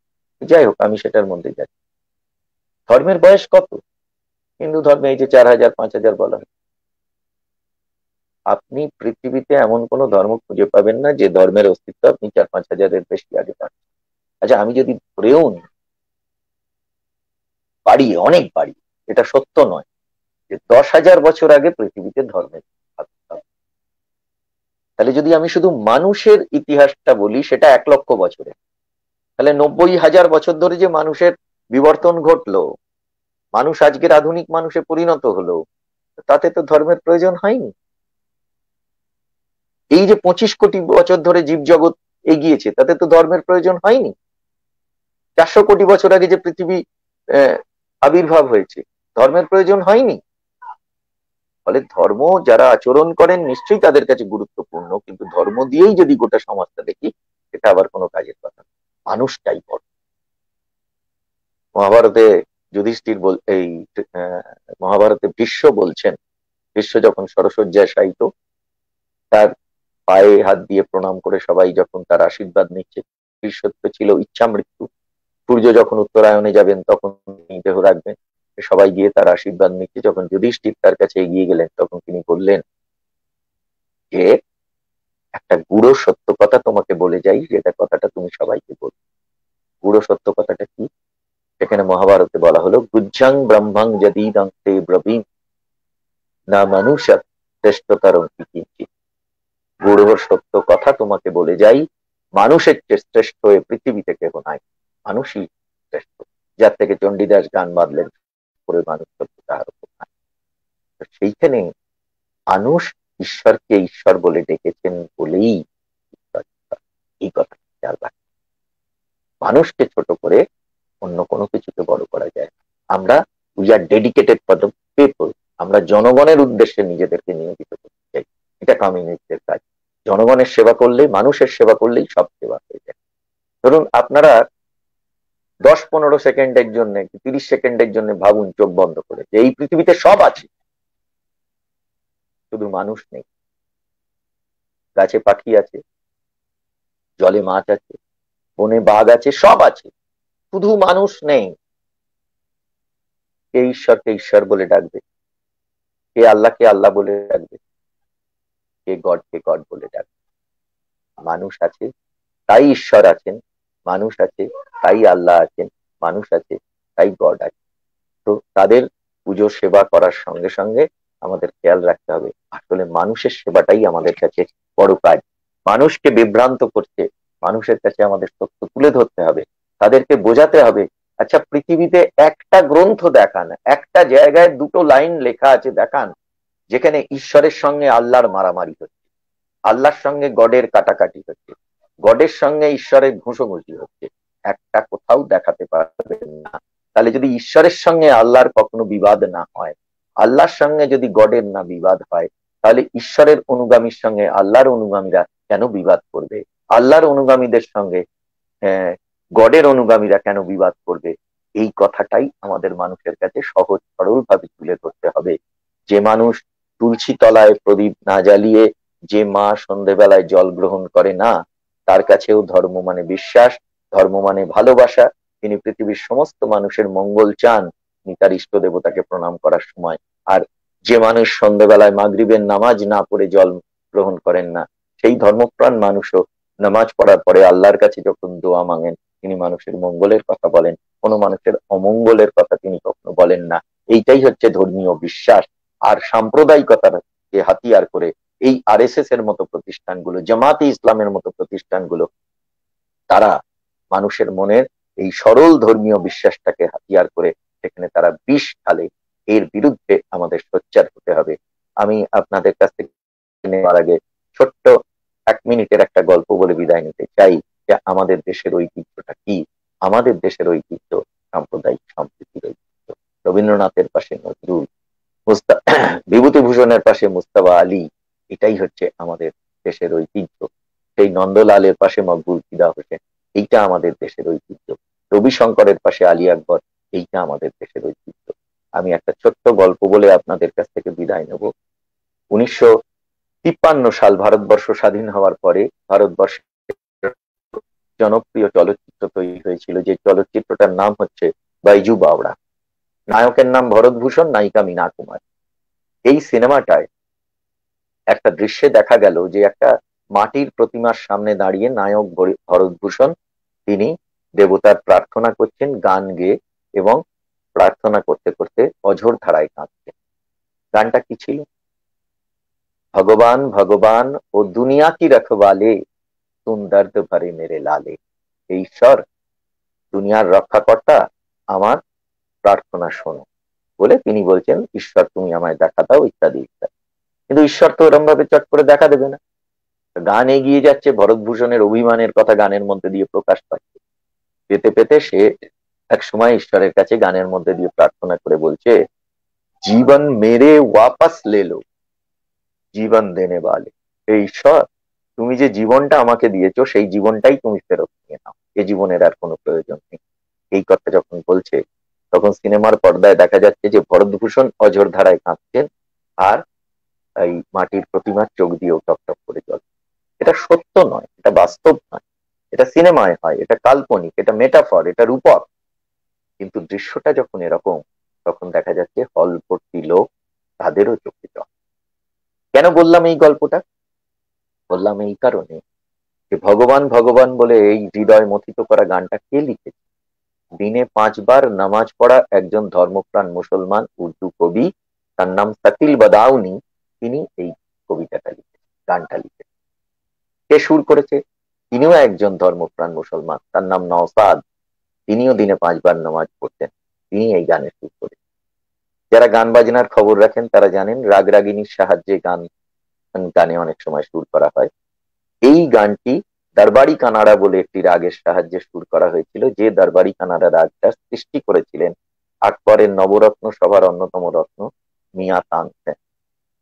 আর এই গানটি গেয়ে পৃথিবীর মানুষকে যিনি শুনিয়েছিলেন, তিনিও একজন ধর্মপ্রাণ মুসলমান, তার নাম হচ্ছে মোহাম্মদ রফি। তাহলে মুসলমানে লিখলো, মুসলমানে সুর করলো, মুসলমানের সৃষ্টি করা রাগ দিয়ে সুর করা হলো, আর মুসলমানে গাইলো। আর সেই গান শুনে কোটি কোটি হিন্দু তার নিজের ইষ্ট দেবতার কথা মনে করে, আরাধ্য দেবতার কথা মনে করে অঝোর ধারায় কাঁদলো। এই দেশটার নাম ভারতবর্ষ। এই দেশটা আরএসএস চেনে না। এই দেশটা আমরা যারা ভারতবাসী, ভারতবর্ষের দেশপ্রেমিক মানুষ, ধর্মপ্রাণ মানুষ, এই সমস্ত মানুষের কাছে নিয়ে গিয়ে বলতে হবে আরএসএস এর হাতে ছেড়ে দেবেন না। ওদের হাতে রক্তের দাগ লেগে আছে, ওদের হাতে খুনের, সন্ত্রাসের আগুন ওদের হাতে লেগে রয়েছে। ওরা পুড়িয়ে মেরেছে খ্রিস্টান পাদ্রীকে, ওরা খুন করেছে অন্য সম্প্রদায়ের মানুষকে, ওরা খুন করেছে জাতির জনককে। তাই আরএসএস এর হাতে দেশ নিরাপদ নয়। সাম্প্রদায়িকতার রাজনীতি থেকে আমাদের দূরে থাকতে হবে। আর আমাদের ভারতবর্ষের এই যে ঐতিহ্য, সেই ঐতিহ্যকে মহিমান্বিত করেই আমাদের সামনের দিকে এগিয়ে যেতে হবে। এই সংকল্প আমি নিজে গ্রহণ করে আপনাদের সকলকে গ্রহণ করবার আহ্বান জানিয়ে এতক্ষণ ধরে আমার কথা শুনবার জন্য আপনাদের প্রতি অশেষ কৃতজ্ঞতা জানিয়ে আমার কথা শেষ করলাম। ধন্যবাদ, নমস্কার, লাল সালাম।